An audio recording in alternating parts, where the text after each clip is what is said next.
قلنا كيفاش بدا لو سي سي لو سونتر كولتورال الجزائري. السلام عليكم ورحمة الله وبركاته. نبدأ باش نشكر الجزائري ماغازين على أنهم أتاحوا لنا الفرصة هذه باش نتكلموا مع الجالية وباش نعرفوا بالمركز الثقافي الجزائري.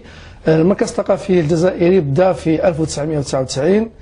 C'était en juillet, je pense le 9 juillet. Voilà, c'était notre première activité. On a annoncé donc notre existence grâce à un pique-nique donc qui a rassemblé environ 30 personnes avec les familles et tout. ومن فماك بدينا النشاطات تاعنا في المركز الثقافي الجزائري. اول نشاط بديناه هو مساعده القادمين من كندا، من الجزائر الى كندا، باعطائهم دروس في الاعلام الالي، وكذلك اعطاء دروس في اللغه العربيه لابناء الجاليه الجزائريه. دونك من هذاك الوقت بدات النشاطات يعني تكثر، وبدا المركز الثقافي الجزائري يكبر حتى بداو بدينا نمدوا دي كور دانفورماتيك تري افونسي وزانفورماتيسيان. On a même donc donné d'autres activités, y compris les activités culturelles, sportives, scientifiques, etc. Donc l'école de fin de semaine, c'est quoi? كاين des cours de langue de français ou d'anglais. كاين des cours d'arabe donc pour les enfants الناس اللي زادوا هنا ولادهم زادوا هنايا. وكاين les cours de soutien scolaire comme par exemple les cours de soutien scolaire se donnent pas seulement dans le week-end. donc كاين mercredi وكاين dimanche وكاين samedi. donc ça c'est les 3 journées où on donne les cours de soutien scolaire.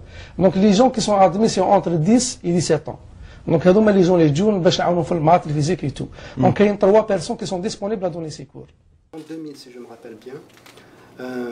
كان نعيم حمران qui est un ancien membre du CCA, un membre fondateur, qui m'a contacté, on parlait, حكى لي على الCCA واش يدير الCCA et tout ça. قلت له ça m'intéresse donc je voulais m'impliquer. نشفى تلاقيت مع السي أحمد محيجيبة donc le premier président تاع le CCA, Lamine Kala et tout ça, et les autres membres تاع l'ancien conseil d'administration. حكيت لهم فوالا قلت لهم comment je pouvais aider. انا je suis un informaticien donc développeur. C'était Java à l'époque, c'était un langage de programmation. Pour le buzz le buzz 2000. C'était un langage de buzz donc à la mode et tout ça. Donc voilà, c'est ça ce que je pouvais, comment je pourrais m'impliquer, c'est en donnant des cours de programmation Java. Et j'ai commencé. Il y avait plusieurs rencontres en fait, pas une, c'était au début des années 99. Donc on se disait, bon, on se rencontrait dans des cafés ou chez quelqu'un, et puis on se disait pourquoi pas faire quelque chose, un cadre organisé. On ne savait pas au début c'était quoi. Donc on brainstormait comme on disait, donc on essayait d'avoir des idées. Et puis après des discussions, réflexions, on s'est dit ok, on va faire un centre culturel qui regrouperait les Algériens et puis qui rendrait des services à la communauté algérienne nouvellement arrivée au Canada. Donc c'était un peu ça. Puis la réunion où ça a été décidé, c'était une réunion en avril, en avril 99. Ça correspondait à Youm el-Ilm qui était le 16 avril, Youm el-Ilm qui était célébré en Algérie. Puis parmi nos objectifs, c'était aussi d'aider à la vulgarisation de la science aussi. C'était l'un de nos objectifs. Donc on se disait pourquoi pas donc le 16 avril, une date symbolique. Mais officiellement, le CCA n'a eu ses lettres patentes que le 3 juin de la même année, 90. Mais en 2001, dans le domaine professionnel, j'ai croisé Adel Ghulam Allah. Je l'ai croisé, je lui ai exprimé mes craintes par rapport aux orientations. Je ne voulais pas m'embarquer dans rien qui ne soit pas clean. Tu vois. Donc il a fini, je lui donne ça, il a réussi, j'étais convaincu, j'ai commencé. T'as commencé par quoi? Une formation, j'imagine, à l'époque? Non, même pas, je suis pas très pédagogue, je suis pas très fort là-dedans, j'aime pas trop former, j'aime faire. Donc j'ai commencé par le domaine professionnel. Parce qu'à l'époque, c'est en 2001, j'étais passé, juste après avoir rencontré Adel, je suis passé à mon compte, à la pige. Donc je faisais beaucoup d'entrevues. À toutes les 2-3 mois, je faisais beaucoup d'entrevues. Et donc ça m'intéressait d'aider les compatriotes, comment préparer leurs entrevues, etc. Donc j'ai commencé dans le professionnel. Dans le domaine professionnel. Les entrevues, c'est ça, CV, exact. Les CV, les entrevues, préparation d'examens, de certification, etc. Bien entendu, je participais à tout le reste, le couscous de la fraternité. J'avais même des grands événements comme le couscous. Oui, j'avais même créé à l'époque avec Scout Canada un groupe de scouts canadiens. Pour la communauté, on a fait une saison, ça ne s'est pas renouvelé parce que l'intérêt de la communauté n'était pas là. Donc j'ai participé à tout. Scout de la communauté. Oui, c'est en adhésion avec l'organisation de Scout Canada. Donc ils nous fournissaient toute la logistique, c'était quoi, etc. l'activité? Non, c'était un groupe de scouts, okay. On faisait, qu'est-ce que font les scouts, ils apprennent les règles de vie, la vie à l'extérieur, les outdoors, etc. On est même des campings. C'est ça, ouais, on est parti à un camping. D'ailleurs, je me rappelle, il y avait Jamel qui était avec nous. On est parti au nord dans un camp campsite. À part Jamel, des autres, je vais avoir certains noms pour l'histoire, c'est passionnant. En fait, oui, l'histoire, c'est à peu près tout le monde. Karim, Ahmed, j'ai beaucoup travaillé avec Ahmed. On a passé Ahmed Mahidjiba et dans tout, pas uniquement dans la stratégie. Dans la stratégie, la peinture, le café, le nettoyage, tout. Adel, Naïm, Si Youssef, Masmoudi. Hamou. Donc j'ai tout croisé, même des anciens.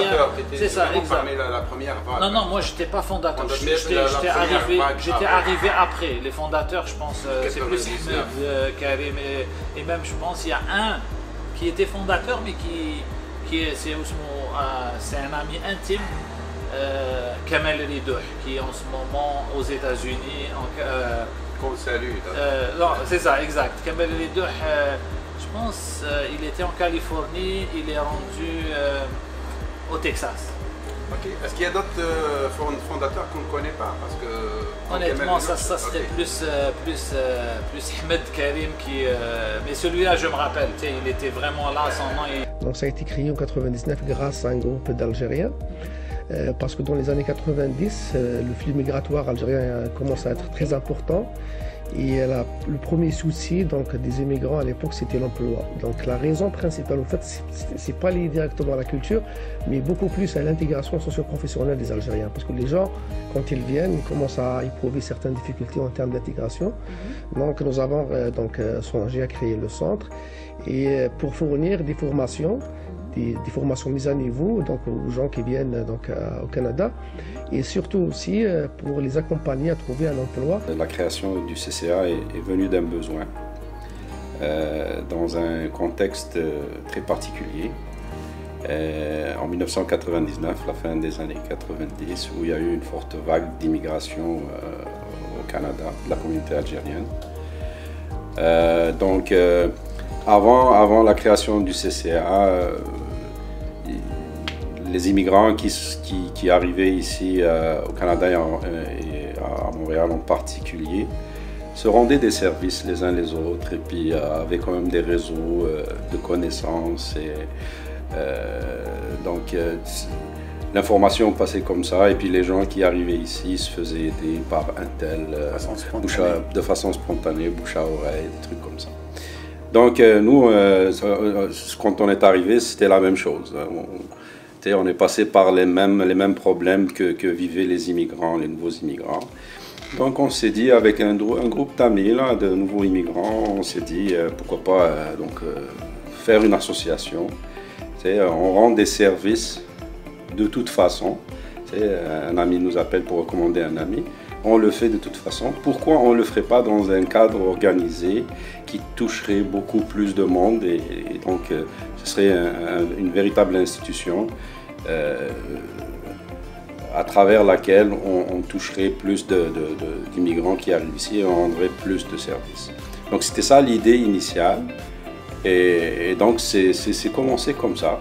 ما نكذبش عليك des fois c'était vraiment difficile donc ça dépend des périodes des fois on passait par des périodes très difficiles ça prenait vraiment c'est le terme à utiliser des sacrifices et bien sûr la compréhension تاع مرتي que je remercie تاع mes enfants on a dû sacrifier parce qu'on n'était pas présent tout le temps parce que des fois il y avait des activités on était là presque toutes les soirées à la semaine mais une soirée par semaine mais toutes les soirées on avait pas mal de projets comme Vue d'Algérie, on faisait le souper bénéfice, l'accueil Bono, on a fait des conférences, on avait avec le ministère d'immigration sur l'intégration, il y avait plein à certains moments, le CCA c'était vraiment les activités, presque chaque semaine il y avait 2-3 activités, donc ça demandait beaucoup d'efforts.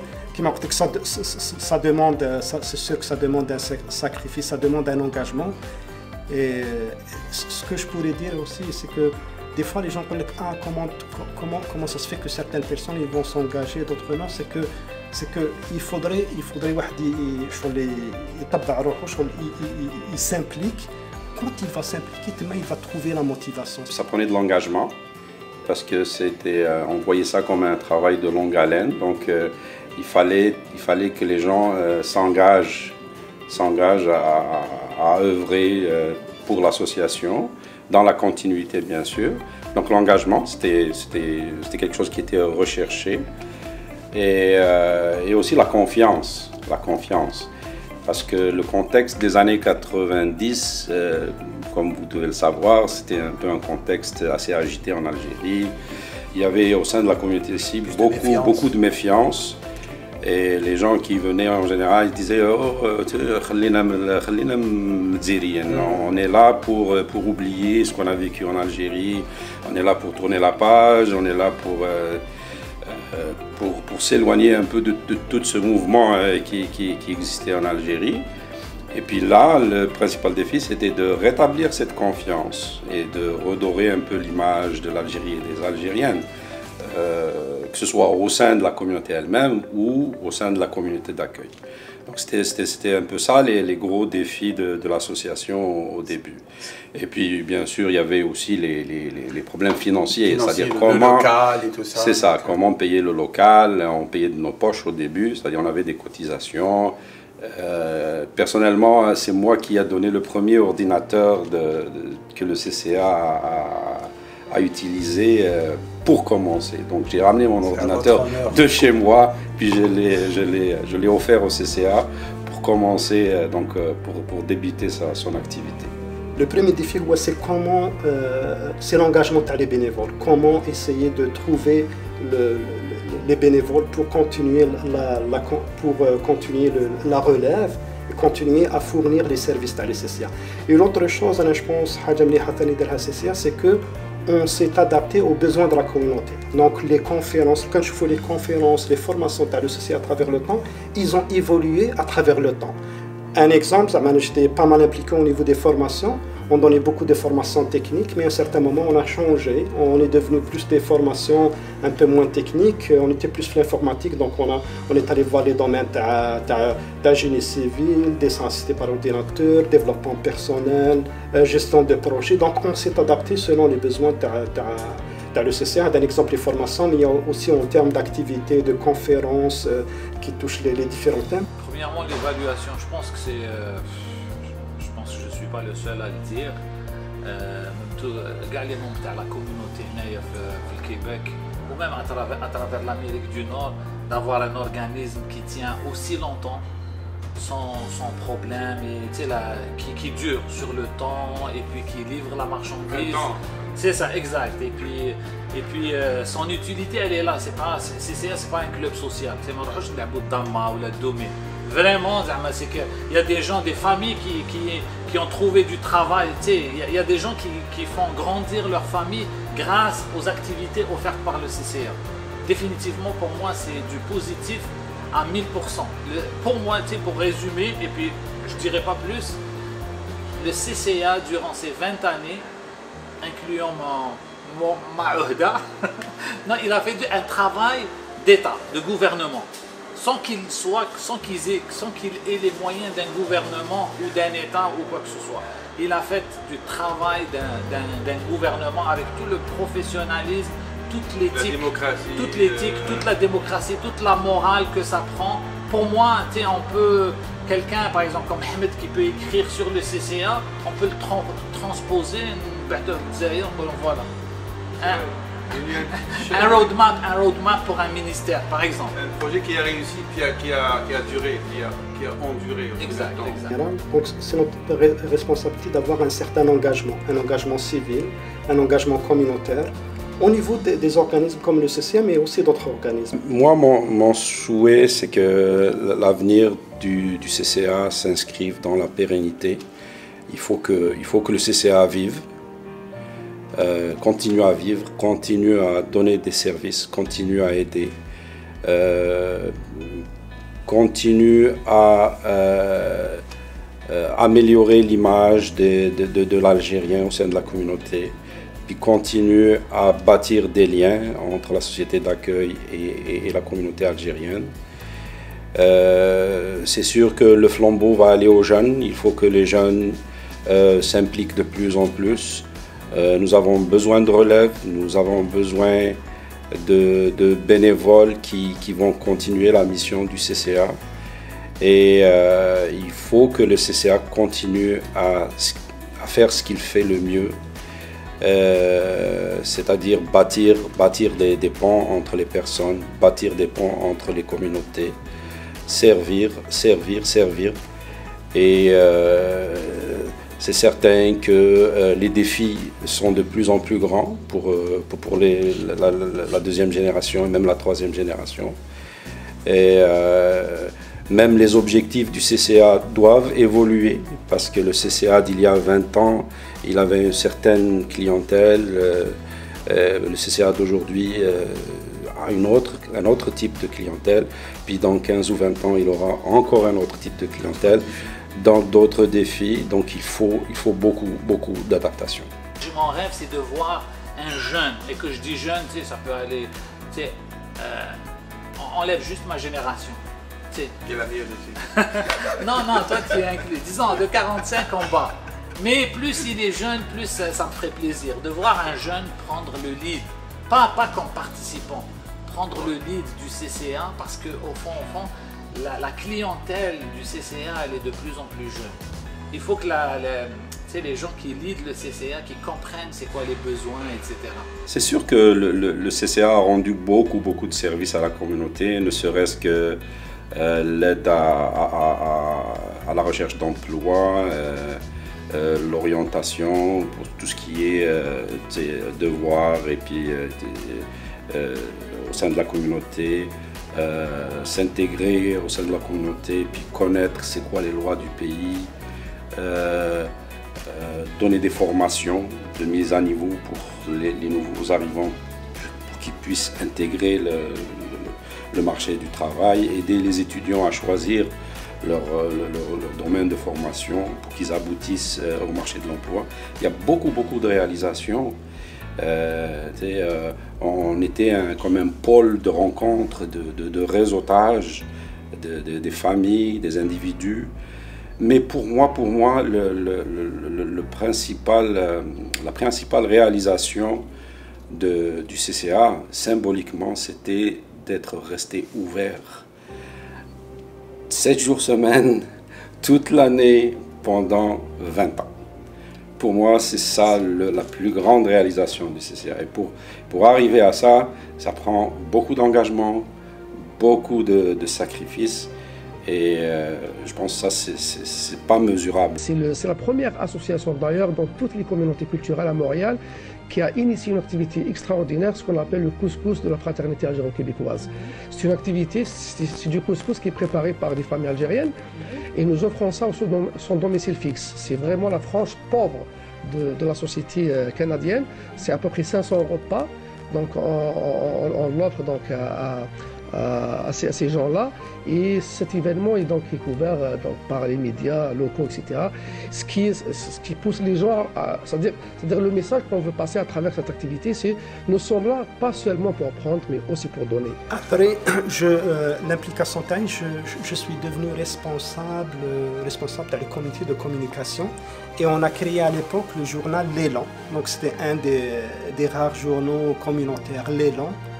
Donc j'étais le responsable du journal. Nuit d'Algérie, c'est une autre activité culturelle qui suppose que ça doit être destiné donc, aux Canadiens pour qu'ils connaissent donc, la culture algérienne. C'est une journée qui s'étend de midi jusqu'à 21h où toutes les facettes culturelles algériennes seront exposées. Donc l'histoire, tout sera exposé dans cette journée et on invite les Canadiens à découvrir l'Algérie à travers cette journée-là. Aussi contribué à un grand projet ici pendant le séisme qui a frappé l'Algérie en 2003. Donc nous avons contribué presque à plus de 40% à la réalisation de la cité de l'enfance à Zemouri, donc, qui est déjà achevée. Notre réussite, il ne faudrait pas qu'on la voie juste d'un point de vue professionnel, personnel, mais aussi en termes de communauté et de société. Citoyen aussi engagé dans sa société. C'est certain que j'ai donné au CCA, mais en retour, j'en ai beaucoup reçu. Le bénévolat, comme vous le savez, nous apporte beaucoup. Moi, j'en ai retiré une grande estime de soi et je me suis senti utile à ma communauté. J'ai rencontré au CCA beaucoup de gens, de personnes de valeur qui m'ont appris beaucoup de choses sur la vie en général, qui m'ont aussi guidé dans ma carrière personnelle et dans ma vie personnelle. Donc j'ai bâti un réseau d'amis, de connaissances et ça c'est inestimable comme valeur. Que le fait de s'impliquer avec la société, de s'impliquer au niveau du CCA, on va connaître d'autres horizons, on va connaître d'autres personnes, on va échanger, on va enrichir, s'enrichir et enrichir les autres. Le CCA, c'est pour moi un symbole d'engagement, c'est un symbole de communauté, c'est un symbole d'empathie, de donner sans attendre à recevoir de quelqu'un. Donner pour l'amour de donner, donner pour l'amour de partager. Donner pour aider notre communauté, pour qu'on réussisse ensemble, qu'on ne réussisse pas seulement sur le plan personnel, mais qu'on réussisse comme communauté dans cette belle société dans laquelle on vit. Très très bien.